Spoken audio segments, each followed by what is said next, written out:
Okay. All right. Hello, everybody. Thank you for being here. I'll go ahead and get started. My name is Dr. Audrey Koscheva. I know some of you know me, but for those that don't, I am an associate professor of pharmacy practice at Concordia University, Wisconsin School of Pharmacy. And I teach in the world of drug information, so similar to Dr. Margulis. I second-year required course called Medical Literature Evaluation. And I also teach a lot in the world of public health. So servant leadership in public health, and I dabble throughout the curriculum otherwise. 2 days a week, I practice at Froedtert in the Medical College of Wisconsin as a medication utilization pharmacist. So that's a team of pharmacists who work together to optimize how medications are used within the health system. So we manage the formulary, we do a lot with med safety, guidelines, shortages, recalls, you name it. We are staying on top of the literature.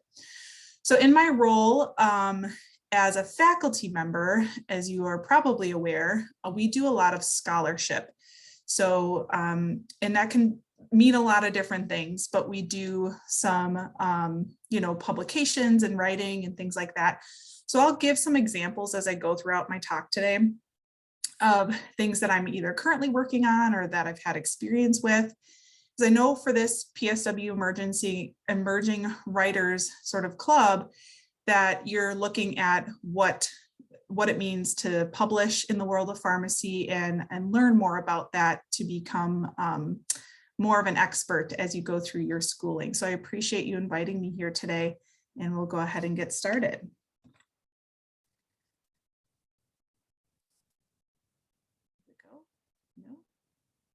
Next slide. There we go.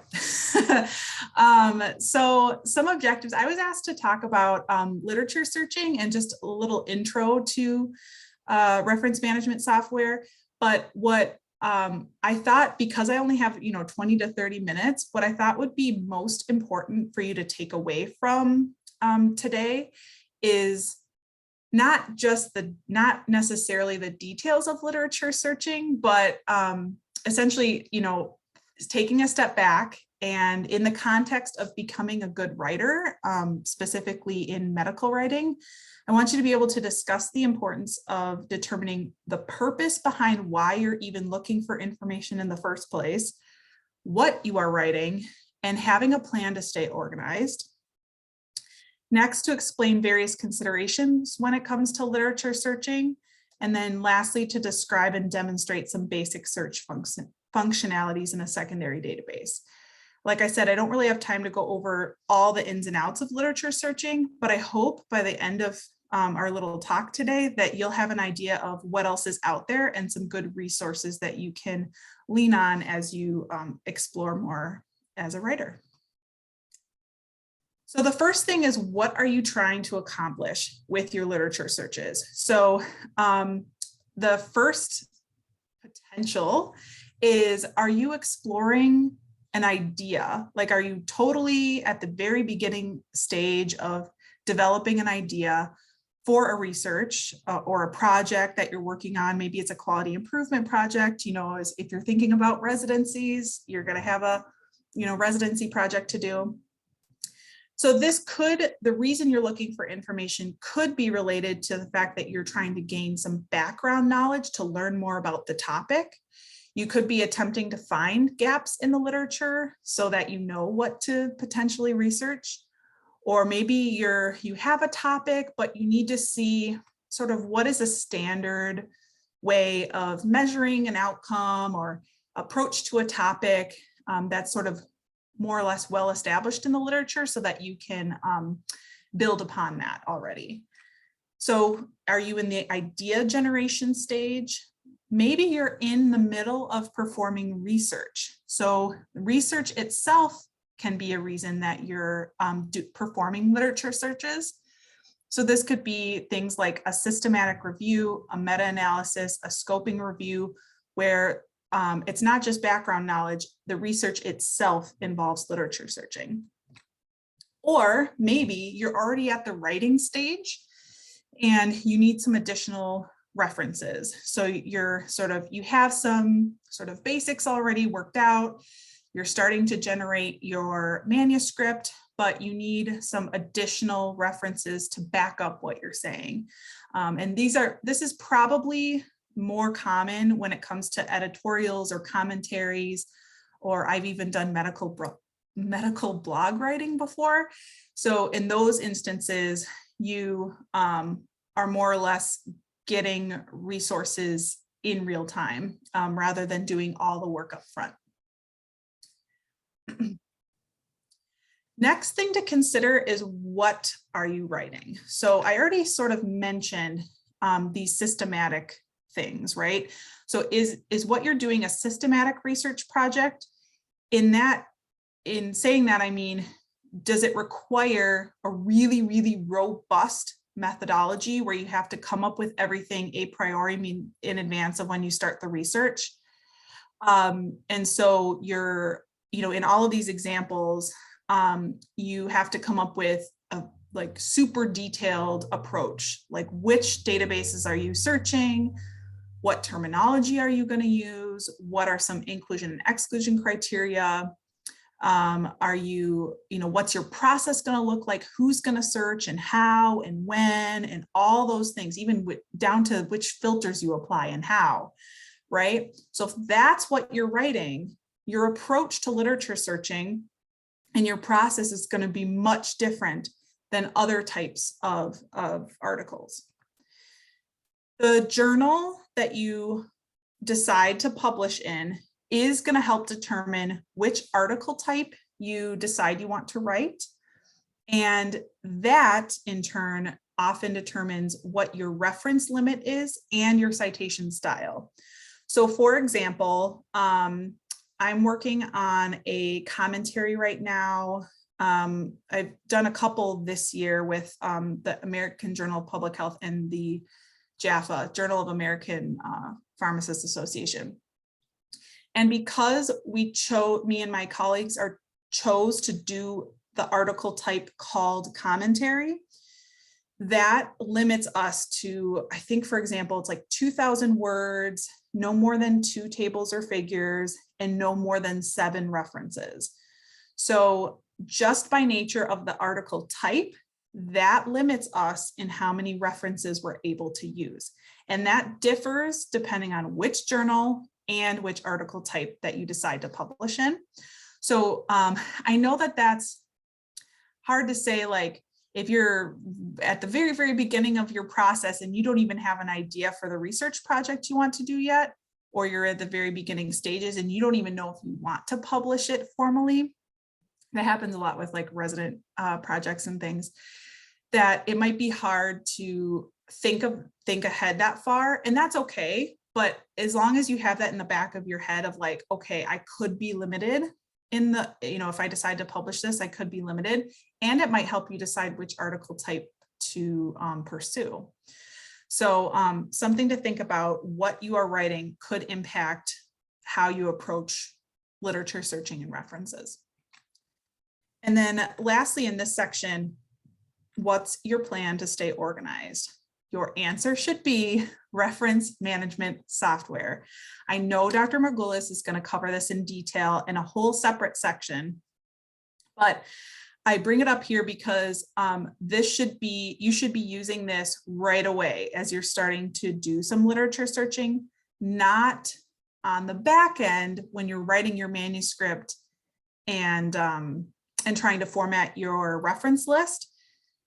It should be right up front, because then if you have it all set up with because it's a big time saver, if you have yourself set up with a browser plugin and a word processor add-on, and you have you created a library already that you can share with your colleagues, you're like 10 steps ahead as far as saving yourself some time on the back end. So if you're doing some literature searching and you have a browser plugin, which again, she'll talk about, but you can literally click a button when you're or if you're using PubMed, you can save entire clipboards or entire pages of things, and it all gets uses metadata and blows in automatically to your library, and then it's literally one click of a button. So if you don't like doing manual citation, generation, that,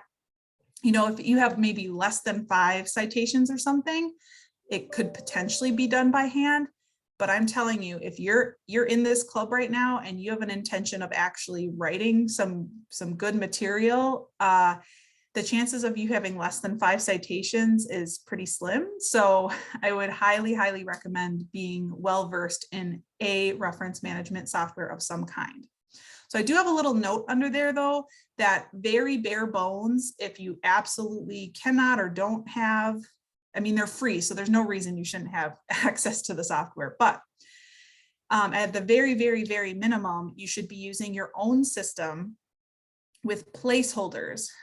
So an example that I've used in the past are brackets with like the author last name and the year or something, maybe the journal title acronym or something like that as a placeholder as you write the manuscript. And at the very end, when you're completely done writing, then you number the superscripts, because with AMA, you have to do it in the order in which it appears. And that can get very, very messy if you are editing your document. So very much encourage reference management software, but if not, bare bones, use your own system and add the superscripts at the very end. As you collect information and synthesize and you organize, have a method for keeping track of which reference goes with which information. Again, reference management software can help here, because you have the ability to blow in PDFs. You can there's a note section for each citation. You can highlight, annotate, do all sorts of things to the references within your library, saving you a ton of headache later on when you're like, oh, where did I get this information? I can't remember. Or, oh, I thought I saw this somewhere. Where was that? Have a system to keep yourself organized. I will say that if you're doing some systematic research project, like I mentioned before, there are some more sophisticated tools, such as, so I'm doing a scoping review with a professional organization that I'm with, and we're using a product called Covidence, which is crazy robust and very sophisticated, where it takes us through each step of the scoping review.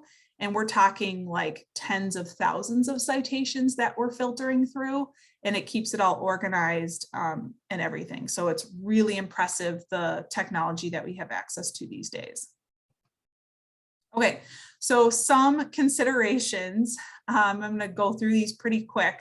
Hopefully some of this is sort of review for you as you've gone through pharmacy school. But if anything sounds new to you, or you want more, or if you have questions, let me know. So some considerations as you're searching the literature. Are you looking at primary, secondary, or tertiary literature, and where is it on the hierarchy of evidence? Should be reputable. This is easier said than done when you're searching the internet. So be very, very careful where you're getting information from and how old it is, because the internet has now been around for some time, and some pages aren't updated very often. So be very careful with this. Ideally, you would search within more than one database. We all get into the habit of only using PubMed, but I promise there's more out there. So, try to get out of that habit of only looking there. And when you're thinking about that, think about the topic that you're searching. Which database is actually the most appropriate for the topic that you're searching? There's lots of them out there, and I can give examples, but for sake of time, I'm just going to keep going. But remember, you only have access to these subscriptions while you're in pharmacy school. So when you're out of pharmacy school, you'll need to know how to perform literature searches and see what you have access to either through your employer, or that's public or open access or publicly available. So something to think about. Don't rely heavily. Just keep in mind that you're going to lose those subscriptions at some point. Within databases, make sure that you're using tutorials, FAQs, user guides to optimize your searching ability, because I think we often underutilize the tools and the abilities of these amazing databases that we have at our fingertips. If you haven't heard of these things, they're, something, depending on what topic you're searching, Google Power Searching is very powerful, as well as gray literature. I'll give you an opportunity to ask about these things if you are curious, but these are other ways of getting information, again, outside of PubMed. Lean on your librarians. Each one of your schools has, a library, and librarians are incredibly underutilized, super smart, super knowledgeable about just every in and out of these databases, and they have such strong skills. I'm in the library and information science section of AACP, and it's like half librarians. So I reach out to not only my school librarians, but librarians that I have in the pharmacy and medical world. And they're incredible. They know so much. So I would, highly recommend getting to know your librarians, because they can save you so much time by teaching you some really cool efficiencies. And then lastly, don't reference anything that you haven't read in its entirety. That should probably go without saying, but I want to reiterate that because that is important. So if you are going to consider it one of your references, you are responsible for that content. So please read it fully before you include it. Okay, so here's where I sort of open it up, because I know I don't have a ton of time. This is tip of the iceberg. These are some of the things that this entire presentation was totally from my head, of just my experience being in this world for, the last decade or so. And things that I've covered as topic discussions with my residents at Freighter, with APPE learners and things like that, through various, from both Concordia and Freighter. So if there's anything here that you would like me to talk more about, because I didn't want to make assumptions of what your comfort level is with these topics. So I'll open it up. I do not have, I'll keep sharing my screen, but I can't see you. So if anyone wants to unmute or put something in the chat, I have access to that. Of something we have, 8 minutes left. So if you want me to cover one or two of these in slightly more detail, I'm happy to. Otherwise, I also have a resources slide that you can get more information. And I'm happy to share the slides with you guys afterwards, but it's totally open to you guys. What questions do you have? Do you want me to cover any of these things in more detail?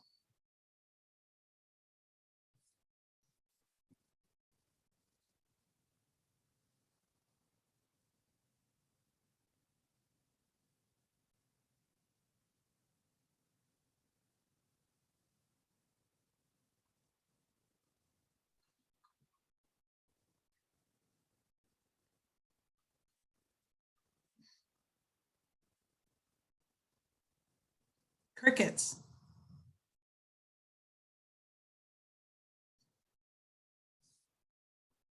You're all experts on these things, I assume?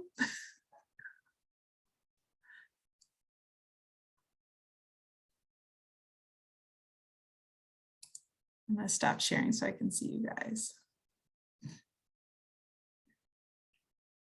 Or what sorts of things are you working on? Like, are you writing or?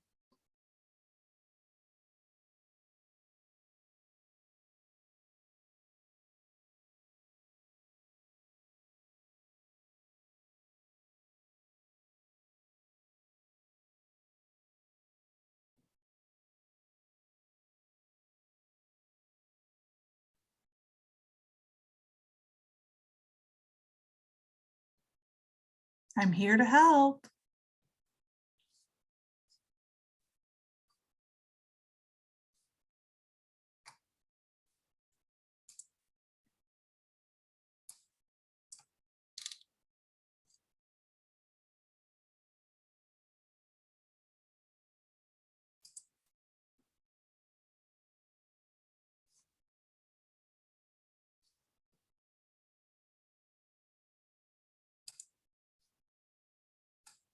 All right, we got 5 minutes left. Is there anything that you guys want to cover? I wanted to make sure I left some time for questions or to go over anything specific that you wanted to cover, because there's a lot that I could cover, but I didn't want to make any assumptions.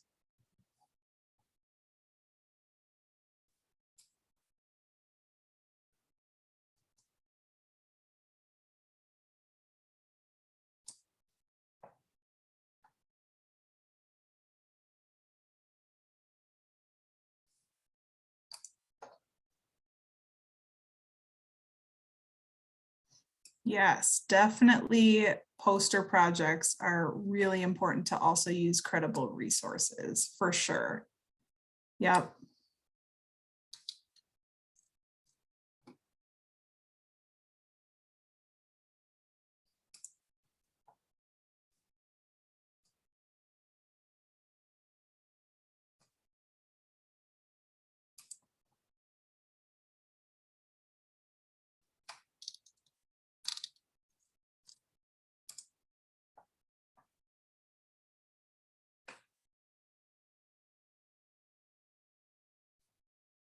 All right, last call for questions. I'm here to help.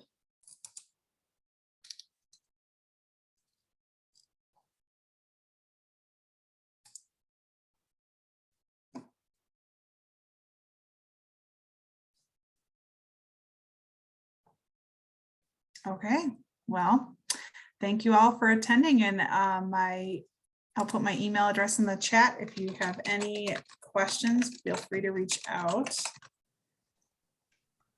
I also just want to point out there is a survey in the chat. If all of you that attended could please fill that out. And for those of you who are watching this presentation after it's been recorded, a link will be posted by the video as well. Thanks. And Mikey, you did have a question. On average, how much time would you say you do personally spend in gathering and evaluating resources for a presentation or article? It really varies. I would say like for the medical blog articles that I wrote, those are pretty short. So I would say probably less than a half hour, because I usually knew where I was getting information from. But for like monographs or longer manuscripts, I probably spend more, like, I don't know, several hours maybe looking.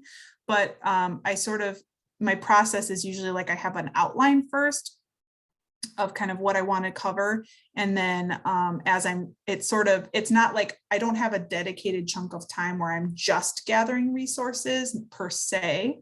It's sort of threaded throughout the process. But with the scoping review, the search itself was not long, but the process of the scoping review is literally, we're like 2 years into the process. And there's like 8 of us on the project team. So it is extremely time consuming. Yeah, so it just really, really depends. Yeah. Yeah, for sure. Thanks, Mikey. Any other questions? All right, so Cassie, I'll share the recording link with you and my slides. Great, thanks so much again. Yeah. Presentation. Bye. Bye.